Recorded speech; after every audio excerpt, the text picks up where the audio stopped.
This is Milton Ollie, and welcome to the Investor Tribe podcast. This episode is brought to you by Kentucky Private Lending. If you're watching this right now, you're either already in real estate or you're trying to figure out how to get in. And today, we're talking about something that can change your financial trajectory if you do it right.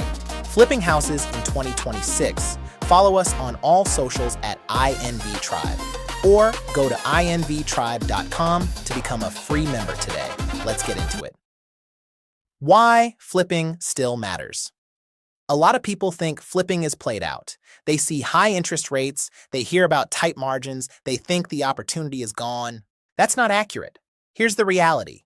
Inventory is still constrained. Sellers still need solutions. Buyers still want move-in ready homes. That gap creates opportunity. Flipping is still one of the fastest ways to generate capital, learn the market, build leverage for rentals or larger deals. But the key is this: you can't flip like it's 2020 anymore. What changed in 2026? Let's be honest, the game tightened up. Here's what's different. Interest rates impact your holding costs. Buyers are more selective.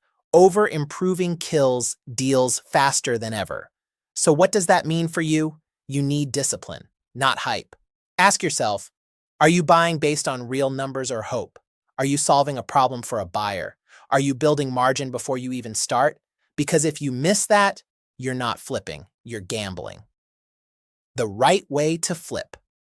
Let's simplify this. Flipping the right way in 2026 comes down to three things. 1, buy right. You make money when you buy, not when you sell. If the numbers don't work on day 1, walk away. 2, scope right. Don't renovate for yourself, renovate for your buyer. Ask, what will this neighborhood support? What level of finish actually sells here? 3, exit right. Price based on the market, not your budget. Speed matters more than squeezing every dollar. Let me push you here. Are you trying to be right or profitable? Right now, I want to pause and bring in a quick conversation with one of our trusted contractors. And the biggest thing about like doing these rehabs, what I've come to find through experience, is you really can never underestimate what the cost is, even when you think you've gone through with a fine tooth comb in front of you. Like, That's so true. Yeah, you just look at it like the small things, like shutters, like pressure washing, gutter clean out, like gutter guards that are existing. Like, does it cost more for the demo because you have that on there?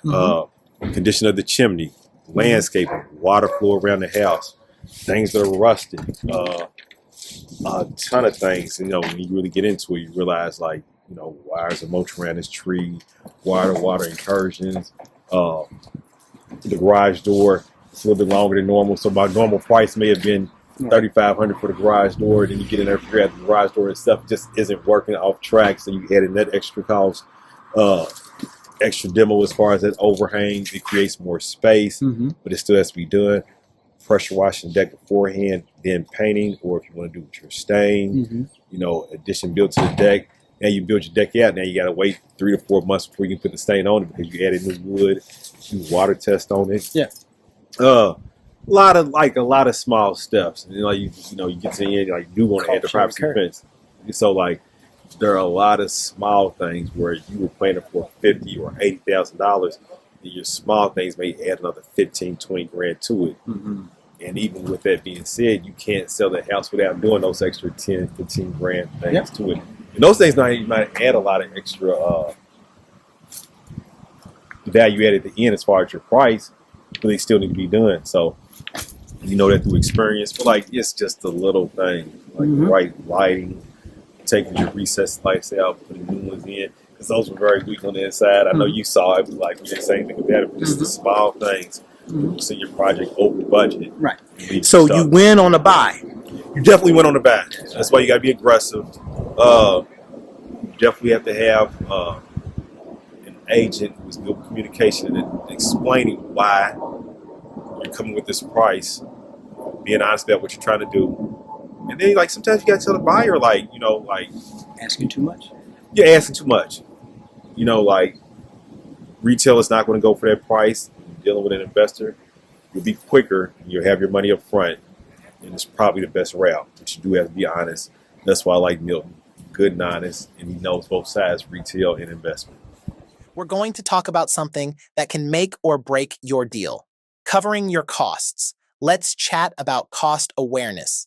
If you missed that, go back and watch it again, because most investors don't lose money on the purchase. They lose it in the middle.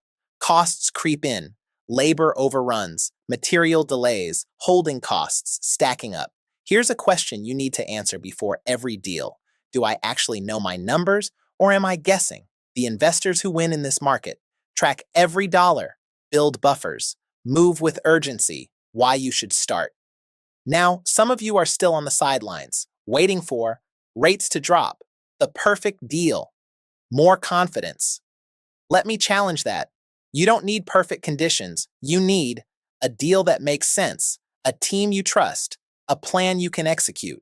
Flipping is not just about profit. It's about learning construction, understanding valuation, building real relationships, and those skills compound. Hey, this is Milton Ali with the Investor Tribe podcast. And today I got the homie, the agent, the realtor of the century, of the year, Corey Walker. What's up, man? I appreciate that, man. Good to be here. Good. So let's kind of get into your background a little bit. You are a real estate agent and you are also an investor. And so how long have you been in the game? So I got my license, my Kentucky license, December 2020.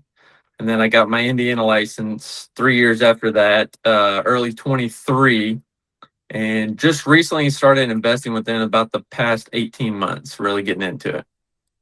Okay, so that does make sense. And so let's kind of get into investing. I know you've done a couple of deals. I've watched you do a couple of deals. You work with John Rickard, who is a friend of the pod. So it's super cool to be able to see people around the tribe and doing business and getting deals done. So I want to dive right into it.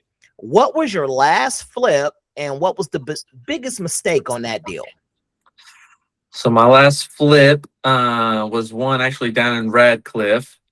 And my biggest mistake Radcliffe, on that, Kentucky, which is about Radcliffe, a Kentucky, little bit yes. outside, a little south of Louisville. And Right, yeah. A little south of Louisville there. So, okay, Radcliffe, Kentucky, go for it. Right. Knocking on the doors of Fort Knox, you know. So my business partner's an Army guy, so we figure let's go down there, fix up a house, sell it to an Army family, you know how it goes. But my biggest mistake on that deal was trusting my contractor's contacts. And not vetting them myself beforehand. That is Yes. always problematic, bruh. And so what do you mean by trusting your contractor's contacts? Because isn't that the whole point of just having a contractor, to have good contacts? Well, yes, you would think, but when it's your contractor coming in saying, let me get painter in, let me get plumber in, we don't really know. We just figured that these other parties' works are going to be on par with whoever we have contracted from the beginning. And when it doesn't come to fruition the way that we would like it to, then that brings up a little bit of tension between you and the guy that you actually like. Right. So that brought a wrench into the dynamic for sure. Okay. And so I've done that before too. And sometimes it actually works out, right? Because you can tell that birds of a feather flock together. So if you Right. got a good guy, the likelihood of them having good guys is highly likely. And sometimes what you're saying is it doesn't always work out that way. Correct. Yeah. Okay. And so how do you decide whether a deal is worth flipping or whether you should just maybe hold it? Or how do you determine whether a deal is worth flipping or whether buying and holding it? Yeah. So I'm not a big buy and hold guy. I think, that comes a little bit with age, but I think that it's all about the numbers. I mean, if you could turn around and make a quick 50 grand on the house, me personally, I think that you should do that. If your margins aren't so good, you know someone who's already looking for a rental in the area, or it's in an area where the rent is bringing in good numbers. We got the Derby coming up in the city. So I recently actually had a pass on a house that was near Derby for a rental because the numbers didn't quite work in my favor.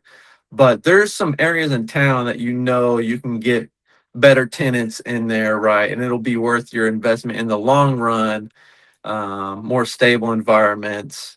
But for me, I'm mainly just focused right now on flips, um, bigger rate of return there, more money in the pocket to go and do the next one. But I am going to buy and hold one each year, hopefully for the rest of my life. But we'll see what happens. It sounds good. And so, what's your typical budget versus actual costs in the flip, and where do you usually go over? Yeah. So budget, I would like to keep, most of my flips we're looking into the purchasing about 100 to 150,000 range. So keeping the flip budget, keeping all the construction costs to around 50, half of that being materials, half of that being labor. That's where I like to be. Um, biggest, budget on that, a lot of times for me seems to be the paint.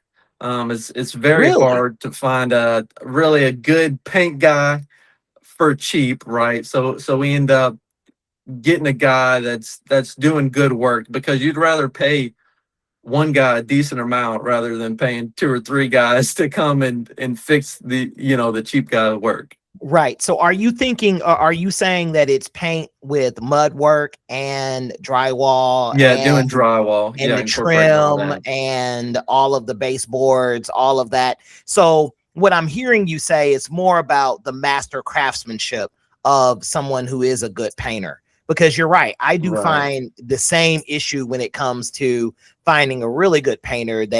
Some do they'll throw paint on the wall, but they won't do the mud work and sanding and making sure that the walls look great. Right. Or they don't really do a good job at drywall work. And so it's kind of hard to find all of those guys. I got a really good drywall guy, yet they don't paint to save their life. They Hmm. will not paint. And they'll even do the mud work. They'll do all of that, but they will not paint. And so I think that's what I'm hearing you say.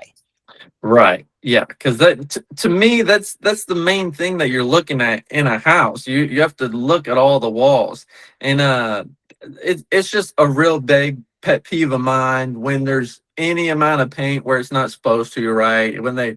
If they didn't completely tape up the outlets or take off the plates, whatever that is, but finding a guy that goes in there and will take the time to do all the prep work, like we're saying, fixing the holes in the drywall, this little stuff that in the end turns out to be noticeable when you're staring at a fresh painted wall. The imperfections really stand out. You are totally right with that. And so that leads to the next question here. What's one thing that a new flipper or a new investor underestimate that will cost them money in the long run? So time is money, and I think that is Mhm. a huge thing. Especially when you're looking at a flip, you go in, you start getting big ideas saying, hey, my contractor's telling me we could get this done in 6 weeks. And then 6 weeks turns into double that because they didn't factor in what they couldn't see, or, they thought ahead of time that, hey, we think that we can, um, that we can get away with cutting corners here or there, or maybe these cabinets, they can stay. And then you get into the project, it gets to be a bigger deal. Well, now if you got a loan out on it, you're paying more interest, right? You're paying the utilities to stay on. Then your list time frame is all messed up as well. So right now, we like being around that Fort Knox area, and we know, hey, in the summer, all these guys are getting their new assignments. So we're Right. about to get an influx coming in May. So if we don't hit that deadline of start of summer, then you've lost all momentum. Wow, that does make sense. And so it seems like you're talking about increased holding costs. when Right. you miscalculate or there's an issue that you wasn't expecting to have, like especially with cabinets, because you think, oh wow, we can preserve these cabinets. Then all of a sudden something comes about where you no longer can preserve the Yeah. cabinets. That's Yeah. just a few $1,000s now that you just literally set on fire. You're just thinking, oh, well, great. I wasn't expecting to pay for this. Now I have to pay for this. And that's happened to me hundreds of times where I've walked in and said, oh, this is fine. These are the problem areas, only to find that I actually had to deal with some of the items that I didn't think I had to deal with before. Right. Yes. And this is the last question. So I definitely appreciate your time, Corey. Like, so if you had to restart today, you had limited capital, what type of deals would you focus on? That's a tough question. I think limited capital, I mean, there's a lot of areas of town where people are making good money and they swear by them, they say this is my part of town. But I think you have to find a part of town in a type of house that you yourself are interested in, that you have a vision planned in your head, not something that the contractor has, right? But you, especially me, hey, I'm the agent. I'm gonna list this thing when it's done. So I want to be able to be excited about the project that I just completed, be excited to go into the office Monday morning and be able to share the work that we did, start talking to the family members about it, saying, hey, if you want to get on the next one, let me know. So that also, helps a little bit with capital on the next one. But just be excited about your work, and then the money will come, right? The first one is not going to be the best. It's not going to make you the most amount of money, but you definitely got to make money on the first one, though. If you lose money on the first one, I feel like you're out of it. You can lose money on the second one, but not on the first. But yeah, just be excited about the work. I normally tell people, I say, hey, when I work with contractors or I work with anyone of any different stripe, I tell them, especially my vendors, I say, look, man, if I can't afford to use you again, then it's a game over for me. Yep. So let's make it a win-win for both of us, because I need to afford to be able to do this again. If you can, if I paid your price and I didn't make any money, you got your money, but you don't have a customer again. Absolutely. You don't have another client again. You don't have someone that can actually work for you again or work with you again.